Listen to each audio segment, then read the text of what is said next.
Well, hello there, and welcome to Dark Hearts with Stacy Lee. We are finally home, my friends, back in black, wrapped in the shroud of where I am most comfortable, all in black. What do we think of the lighting? What do we think of the more close-up shot? I'm using my podcast mic for vocals, so I think the vocals will be a little better. Does this bother you? Do you hate it? Do you not care? I know you have opinions. Don't act like you don't. And I want to hear all of them. You know I do, because I wouldn't be here if it wasn't for you. You guys have stuck it out with me through the whole moving and building the new studio, and I just appreciate you now more than ever. As always, like and subscribe if you want to support me. It helps so much, not just me, but all the creators you follow. Today, I have not one, but two very sad stories of family massacre. There is a little town that sits smack dab in eastern Oklahoma called Broken Arrow. This little town has seen more death and tragedy than any town should. Broken Arrow sits just west of the Cherokee Nation, and there are people that really believe that because of the genocide of the Native Americans, this land is cursed. And I'm not going to lie, I can see why some people think that. Today, we are talking about the Bever murders and the Nelson murders and the curse of Broken Arrow. I'm your host, Stacy Lee. Welcome home. Let's begin.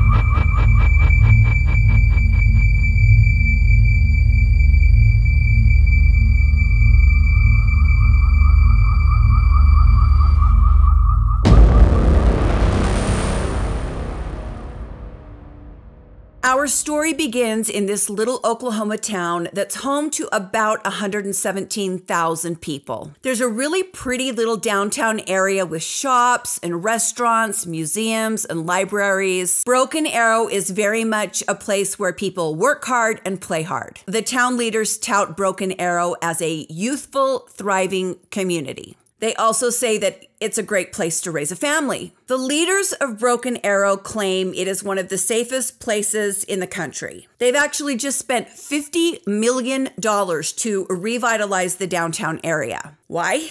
Well, because the city needs some good PR. While the leaders might claim Broken Arrow is very, very safe, the statistics say otherwise. The FBI also says otherwise. According to the FBI, you have a 1 in 56 chance of becoming the victim of a violent crime. That makes Broken Arrow's crime rate 62% higher than other cities of its size. That's a really big number. It is, in fact, not a safe place, and it has had, like I said, its fair share of tragedy, more than its fair share. This is the former home of the Bever family. This is David Bever, who was 52, the father of the family. This is April Bever, his wife, and the mother of the Bever children. She was 44. 18-year-old Robert, 16-year-old Michael, 13-year-old Crystal, 12-year-old Daniel, 7-year-old Christopher, 5-year-old Victoria, and 2-year-old Autumn. Life inside the Bever house was anything but normal. The family never left the house. David was able to work from home, and once again, the kids were homeschooled. I've said this before, and every time I bring this up, I get yelled at. Homeschooling has become a major red flag for me. As someone who does nothing but research true crime and a lot of family annihilations, homeschooling is very often a factor in kids who become violent later on and in families that have mass tragedies. Does that mean all homeschoolers are bad? Of course it doesn't. I'm not a lunatic. That's not what I'm saying. Does it mean that we see a lot of cases where kids who are homeschooled and families who do homeschooling end up with tragedy? It does. The only Bever kid that ever went to any kind of school was Robert. He says that he went to preschool and he came home one day and his parents were all upset and they told him later on that he'd been molested. And after that, they pulled all their kids out of school. Said they would never again have anything to do with public school. Now, the parents told authorities that they were homeschooling the kids. They weren't. In fact, according to Michael and Robert, their father spent his days locked in his office, and their mother spent her days locked in a bedroom of the house that she called her office. Robert would later say that he and his siblings were self-educated. He said once in a while their mother would pull up websites, and she would say, sit down around the table and use this website to learn your ABCs or learn how to write. Robert, who again is the oldest, claims that he tried to teach his brother Michael how to read and write, but Michael never caught on. Michael also has a speech impediment that apparently made him the target for his father's abuse. Robert remembers one time where their father grabbed Michael by the shoulders and shook him really hard and screamed at him and said, "Stop talking until you can speak clearly." I mean, that works. That's definitely how you treat a kid with a speech impediment. Number one, parenting. Robert said that his mother would go to the grocery store about once a month, but other than that, they didn't leave the house. Later on in the story, when the authorities are interviewing Michael and Robert, they realize that food is a big issue. Robert says the kids lived on ramen noodles and peanut butter sandwiches, and their mom lived on TV dinners. Their dad ate whole chickens, grilled cheese sandwiches, lots of olives, and a lot of chips. But the kids weren't allowed to have any kind of chips. The dad kept them up high where the kids couldn't get to them. You want to screw your kids up and give them food issues? That's how you do it. Robert said one time he and his dad were playing basketball in the yard when he was little, and they tripped over each other and fell. And his dad took off one of his shoes and threw it and hit Robert square in the face with this big basketball shoe. And Robert said, after that, we never played basketball again. I think some people should be sterilized. I'd say cancel me, but you actually have to be somebody to be canceled. So I can say whatever I want. I just despise people like this that treat children like this. And even though something really awful ends up happening to them, it doesn't change the fact that they were horrible parents. The father and the mother were both estranged from their families, so these kids didn't even have access to their grandparents, aunts, uncles, cousins, nobody. The father, David, installed security cameras all around the perimeter of the house and even in the bedrooms and the hallways. So on top of everything else, the kids didn't even have any privacy in the home that was basically a prison. Like I said, David targeted Michael. He would punch him, he would smack him, and he would kick him.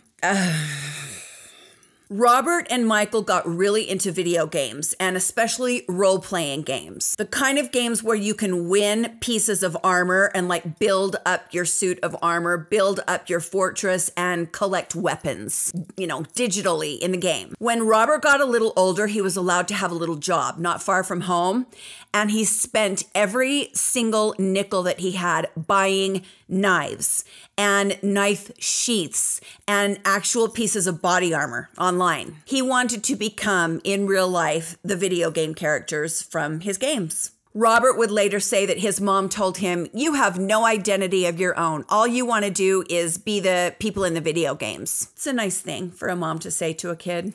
Robert also said that his parents themselves had bad childhoods, and they were so paranoid of the world that they wanted to keep their kids locked away so they wouldn't have bad childhoods. And that just gave them the worst childhoods ever. They didn't participate in sports. They didn't have friends. They didn't have social circles.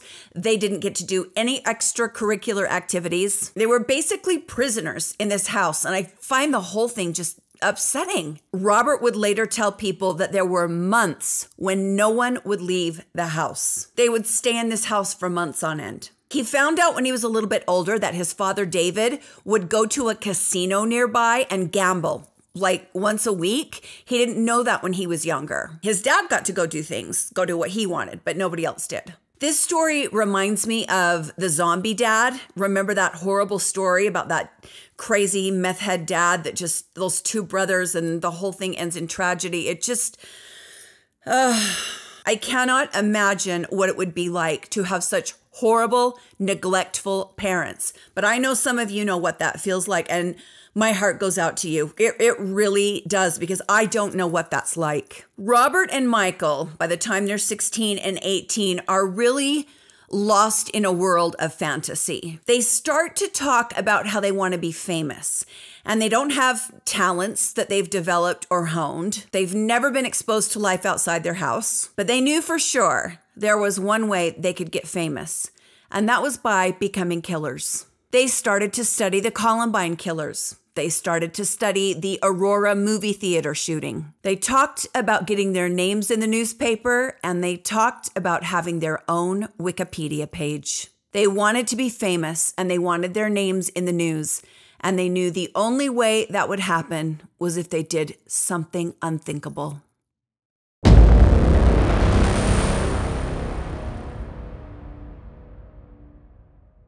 Robert and Michael have collected a large supply of body armor and knives. They had a plan. They were going to kill their entire family and then go on a cross-country murder spree. They wanted to be just as famous as the killers they had studied, and they decided they wanted to have a higher body count than any of them. Robert and Michael had even ordered some guns to be delivered to a nearby gun shop, but they didn't realize you had to be 21 to pick the guns up. They'd also ordered over 2,000 rounds of ammunition. That was set to be delivered to the house on July 23rd, but then they found out they couldn't get the guns. Around 11:30 at night on July 22nd, the Bever family had all gone to bed with the exception of Robert, Michael, and their mother April. Crystal was dozing off on the couch. Her mother April woke her and told her to go to Robert and Michael's room and get them so they could all come to the kitchen to do the dishes. So Crystal walks to Michael and Robert's room, and when she gets to the doorway, she sees that they have strapped body armor all over themselves, and they've laid all these knives out on one of the beds. Crystal would later say Michael turned to his brother and said, "Should we do it now?" Robert said yes. Crystal wasn't sure what they were talking about. One of the boys told Crystal to look at something on the computer, and when Crystal turned her back away from them, one of the boys came up behind her and slit her throat. Crystal did not die right away like the boys thought she would. She fought back, and they started stabbing her repeatedly. Crystal ran, screaming, to the front door. She makes it out the front door, and like a scene in a horror movie, one of the boys grabs her and drags her back in the house. Then Robert went to his mother, April, and started stabbing her. He stabbed her 48 times until she was dead. This next part, 7-year-old Christopher and 5-year-old Victoria run to the bathroom to hide. Christopher has taken the phone with him, and he calls 911. There, 911. Broken Air 911. Hello? Hello? Hi, where are you at? Bever, Oklahoma 7411. What address? 709 Magnolia Court. Okay. Are you the only one there? No, my brother's attacking my family. Your dad is attacking your family? No, my brother. He has an idea of killing me. Oh, millions of people died. Okay, who's attacking your family? What? Who's attacking your family? Yes. Who is it? Do they have... I'm over. Oh my God. No, my God.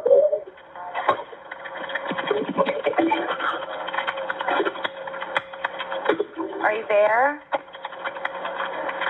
Hello? Hi, what's going on there? What's going on there? Hello? Hello?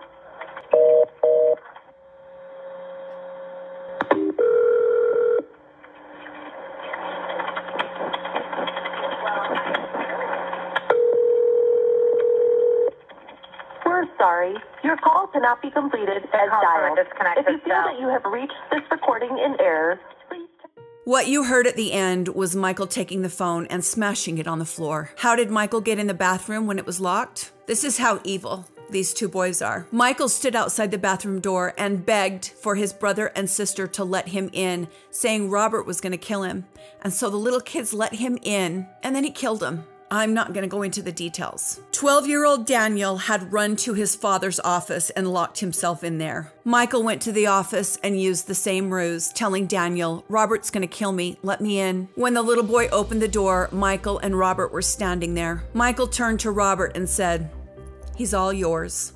There are so many of these cases, and sometimes you guys request them. I just have a really hard time with these. Daniel, who was 12, begged for his life, but it was not spared. David Bevers, this father, heard all the commotion and came out. The boys both attacked him. He was stabbed 28 times and he died in the hallway. The 2-year-old Autumn was asleep in her bedroom, and by some act of, even if I was a religious person, I couldn't say God because I don't see God anywhere here. The brothers basically forgot about the 2-year-old and she was spared. They had planned to decapitate the baby. For whatever reason, they forgot about that part. 11 minutes after the first 911 call, Crystal gets a hold of a phone. She was still alive. She could barely speak, but she summoned the police to the house. The police arrived to this scene that is unimaginable. Police officers stood in stunned silence, not being able to comprehend what they were seeing. They walked through the large house, room to room. Each room was as bad as the next. Crystal was taken to the hospital where she remained in grave condition, but she did survive. Little 2-year-old Autumn was placed in protective custody. When the boys were finished and they thought everyone was dead, they ran into the woods. These two brothers, for having planned this for over a year supposedly, hadn't thought this through at all. They run out of the house, they run into the woods, and there's a creek by their house. Now, they had this idea they were going to go on this cross-country killing spree, so I don't know why they're running to the creek. The police brought in the canines, knowing that the boys couldn't be far, and it wasn't long before the boys were found in the woods. Michael was actually bitten by one of the dogs because he tried to get away. Both brothers were taken into custody. They were covered in mud. They were covered in dirt. As dawn rose and word of this horror spread through the town, Robert was sitting in an interrogation room. Maybe ask you some questions, let you ask us some questions, and make sure we're all comfortable with what's going on, and then we'll go from there. That sounds good? Okay. Okay, from the very start. Mm-hmm. Okay, about like 2 months ago. Okay. Is when we first really started talking. So when you say we, who are you talking about? Me and my brother is also. Your brother? Yeah, who has to do with me. And what's his name? Robert Bever. Robert? Okay. And how old is he? 18. Okay. All right, go ahead. Sorry. A couple months ago, I think back to the start of this year, we started talking about voodoo and rampage and stuff like that. Okay. I didn't take it seriously at first, but then he started buying like a body armor and stuff.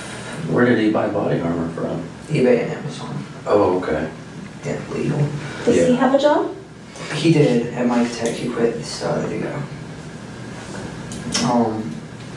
And basically, it just kept escalating. He kept getting burned, and he asked if I wanted any, and I said yes, so he got me my own set. Oh, okay. And then about a month, about like June 30th, is when he came to me and said he found out that he can legally buy guns without permit in Oklahoma, that he could.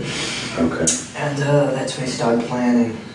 And did you, now you said he bought body armor, but you kind of said like a bunch of stuff. Did he buy, what else did he buy besides body armor? Besides body armor, knives, and he was in the middle of buying guns and ammunition. I see. Okay.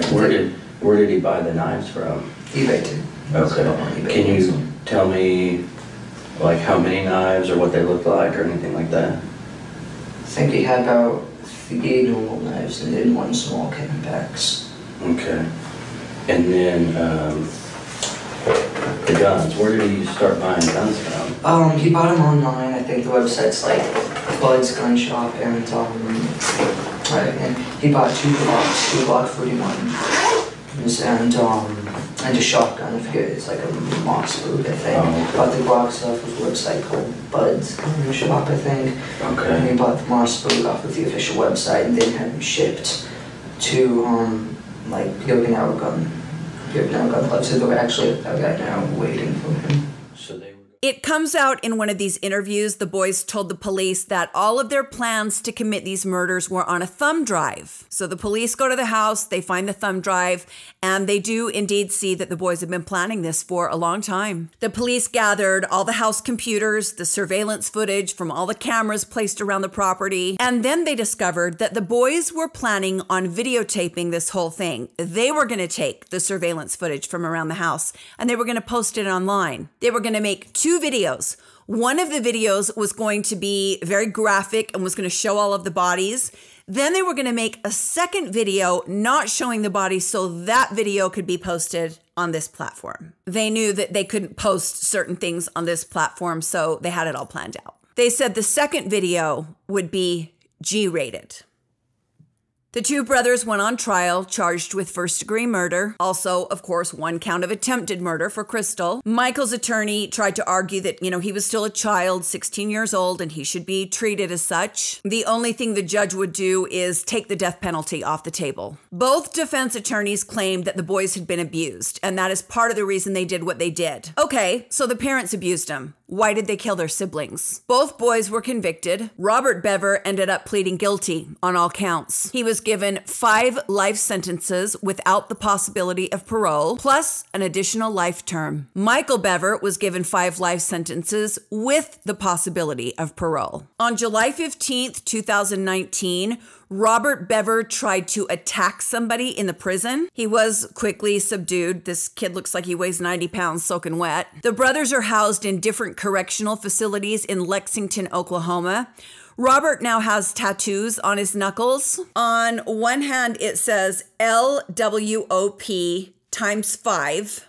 And on the other hand, it says LIFE, life. The whereabouts of Crystal and Autumn are unknown, obviously trying to keep them safe, but wherever they are, I just want to send them all the love in the world from our community. I know I speak for all of us when I say we are so sorry for what you have been through. We hope you are doing well. We cannot imagine what you've been through, and we just hope that you are getting the help and the care and all the love in the world. You deserve to heal, and you deserve to live the best life you can.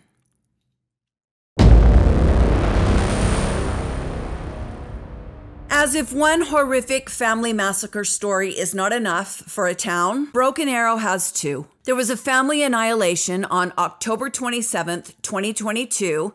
This is the part where I usually show you photos of the family. When I tell you I scoured the internet for photos of the Nelson family, I could not find a single photo of Brian or Brittany Nelson. I looked on Reddit, I looked on Facebook, I looked on LinkedIn, I looked on Instagram, I looked on class reunion sites. There are no photos of Brian and Brittany Nelson that I could confirm for sure are them. I did find this photo of 5 of the 6 Nelson children. Brian Nelson was 34 years old, Brittany was 32. Their 6 children have, by and large, some very unusual names. I'm going to do my best to pronounce them. The kids were Brian Jr., 13, Brantley, 9, Vegeta, 7, Ragnar, 5, Kurgan, 2, and Britannica, age 1. Again, same thing with the other family, very isolated. The family kept very much to themselves.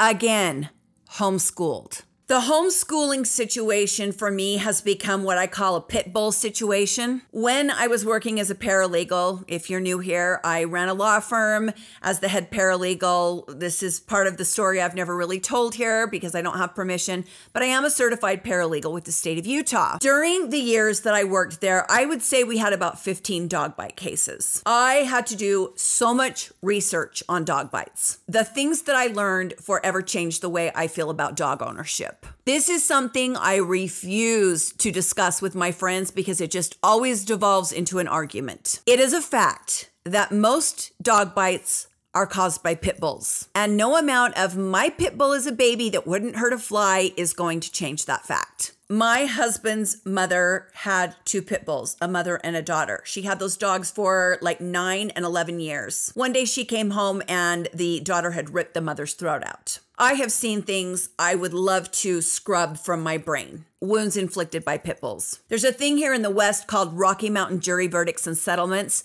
It's a database that lawyers use to put value on things. A lost thumb is worth this much. A lost eye is worth this much. And it also has a database of things for, how do most burns happen? How do most falls in the home happen? What dogs bite the most? There is very distinct research on this. Dogs with wide heads that weigh over 65 pounds inflict the most bites. I don't know what it is about the wide head, but that's a fact. It even includes like Labradors, dogs that you don't normally think of as biting. But pit bulls are by and large the dogs that bite the most. There's a reason I have Pomeranians. First off, I love them. They're a fun little dog breed. Second of all, if they bite, I don't have to live with the guilt of knowing I have maimed or killed someone, and I don't have to lose my house in litigation because of a dog bite. And if you think you can't lose your house, you're wrong. If you have big dogs and you don't have a rider on your insurance policy, I would go out tomorrow and buy one. I'm serious. If you own pit bulls, German shepherds, any big dog with a wider head, insure yourself. And if you think it's not the breed, it's the owner, then why don't we see all breeds biting? Because we know full well that all breeds have shitty owners. If it was about the owner and not the breed, then all kinds of dogs would bite. It is very much the breed. That's a fact. And we do facts here. And right now, I'm sure a bunch of you are mad because you have pit bulls that you love. I'm bringing this up because it is very akin to the situation with homeschooling. I know there are people that defend homeschooling and think it's wonderful and it has nothing to do with anything bad or negative effects on the kids. The research says otherwise. Oh, I'm just pissing everybody off today. It's not my intention to make people mad. It's my intention to disseminate facts. And the thing about the pit bulls and the insurance, that comes from a place of love. I hope you know that. Homeschooling has become another pit bull situation for me. Every time I talk about it, I have people come screeching into the comments, screaming about how homeschooling is wonderful. I would never trust my kids with the government. I would never trust my kids in public school. Your choice. You're the parent. I am going to stand in facts. And facts state that children who are homeschooled have more social problems, more anxiety disorders, and more behavioral issues. Facts say that most parents that homeschool are grossly underqualified to teach. Facts also say that kids that are homeschooled grow up lacking critical thinking skills because they are never exposed to any opinions that their parents do not promote. I know there are upsides to homeschooling. I am aware of that. I am not a complete idiot. You are the parents, not my circus, not my monkeys. I'm here to talk about facts, and I am here to tell you that the longer I do this, the more homeschooling crops up in these stories. Now, do I also probably recognize it more because when I see it in a story, I'm like, oh, there's homeschooling again. Yeah, I admit that. But I'm telling you one thing, I see it more and more and more. Now, we've also got to take into account, these are people who are abusive to their kids. They're naming their kids Ragnar and Kurgan. I mean, look, to each their own, but this family was very secretive. The parents were paranoid.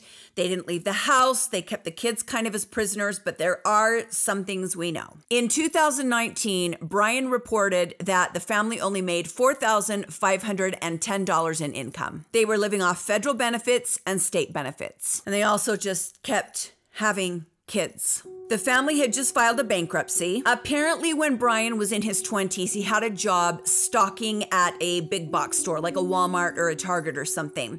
And when he was stocking refrigerators, he fell and hit his head and had this head injury. Brian's parents, who I did find a photo of, and by the way, I can't even imagine what these people have been through. Of course, we send them all of our love. But Brian's parents say he was never the same after this head injury. Brian's mother, Marilyn, said his headaches were so debilitating, and on top of that, he never knew when they were going to come on. Brian and Brittany had dated since high school. They were like high school sweethearts. Brittany would often complain that homeschooling the kids was too hard. She wanted to put them in school. She said Brian's health problems made the stress much, much worse. When Brian and Brittany filed for bankruptcy, they claimed to have assets worth only $8,000. Among those assets were 9 guns, 5 pistols valued at $1,600, a .22 caliber rifle, and 2 shotguns totaling $250, and then like some furniture and stuff. Marilyn, Brian's mother, told reporters that he always carried a pistol wherever he went. She said he was never without it and that he did have a permit. Not only was the couple flat broke, they had debts of around $138,000. Most of that was in student loans. It's time for another tangent. Time for another tangent. When you hear politicians talk about forgiving student loans and you think, I had to pay my loans back, why don't they? I agree.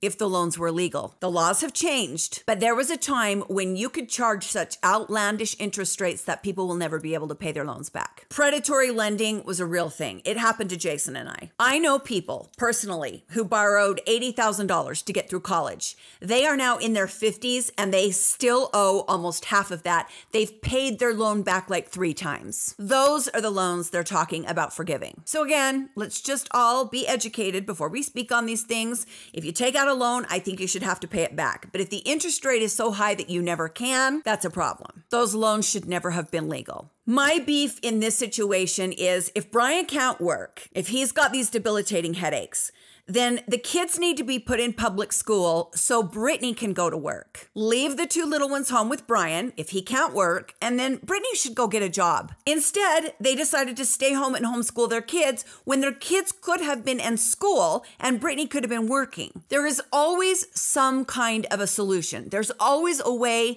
to make things work. But there are also people who are determined not to find a solution. You know that. You know that's true. The way this all came about is that the neighbors saw smoke coming from the house. 39-year-old Shauna Childs is a neighbor of the Nelsons, and she sees the smoke, she calls it in, and then she sees 2 other neighbors running to the house. These 2 big guys pulled Brian out of the house and Brittany out of the house. As Brittany was dragged out of the house, Shauna saw that she was face down, but it looked like she was still breathing. When they dragged Brian out of the house, it was very obvious that he was dead by his own hand. Both Brian and Brittany were covered in blood. Shauna said right before she saw the smoke, there was an explosion, like a transformer exploding or something like that, probably an electrical boom from the fire starting. The fire trucks arrived, the emergency responders rushed inside.